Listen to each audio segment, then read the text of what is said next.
By early summer, Carine knew she had to pick up the pieces of her life and make some changes, explore new options, expand her horizons.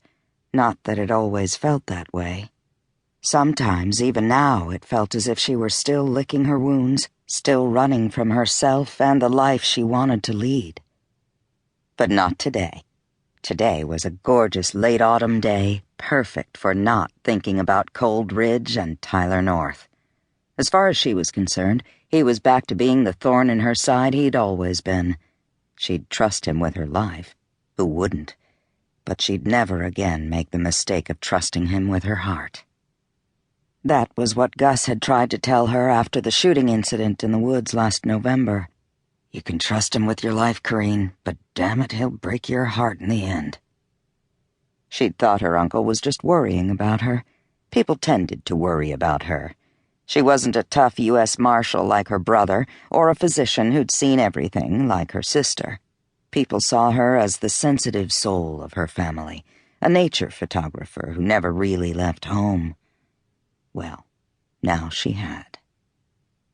She finished her latte and decided to head back to Commonwealth Avenue and the Rancourt house, although she wasn't under any time constraints. The Rancourts hadn't just hired her out of the blue. They weren't part of her horizon expanding. They'd hired her, Carine knew, because she was from Cold Ridge, friends with the 3 men who rescued them the year before.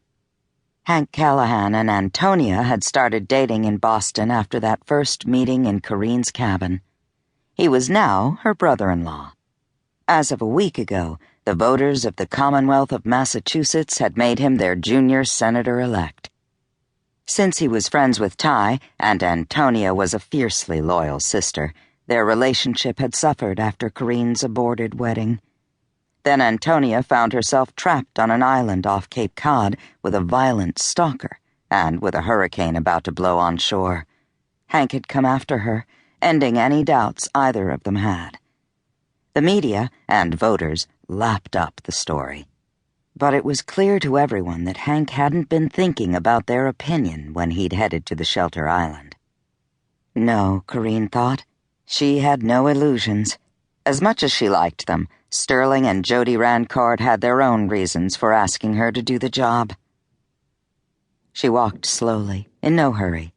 Her hair was pulled back neatly and she wore jeans, a black turtleneck, her barn coat and waterproof ankle boots, comfortable clothes that permitted her to go up and down ladders, trek over drop cloths and stacks of building supplies and tools, do whatever she had to do to get the particular picture she wanted.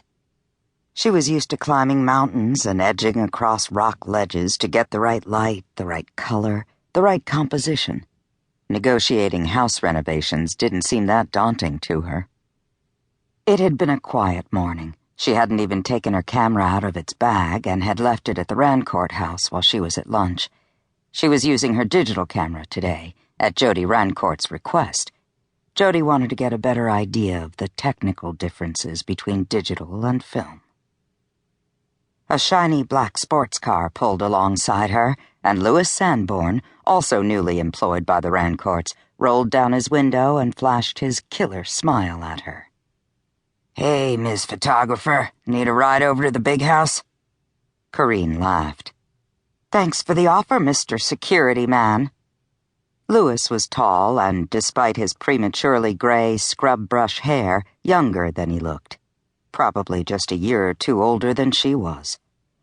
The Rancourts had hired him 2 weeks ago as the assistant to their chief of security. "I don't mind walking. We won't get many more days like today. It's beautiful out." "Only according to you granite-head types. It's in the 50s. That's what I'm saying. Having a good lunch hour?" "An excellent lunch hour." "Me too. See you over on Com Ave."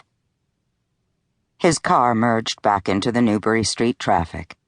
Carine continued on up to Exeter Street, then cut down it to Commonwealth Avenue.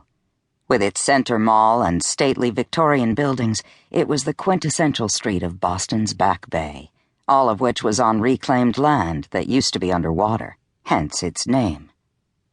Still in no hurry, she sat on a bench on the mall, famous for its early springtime pink magnolias, now long gone. A toddler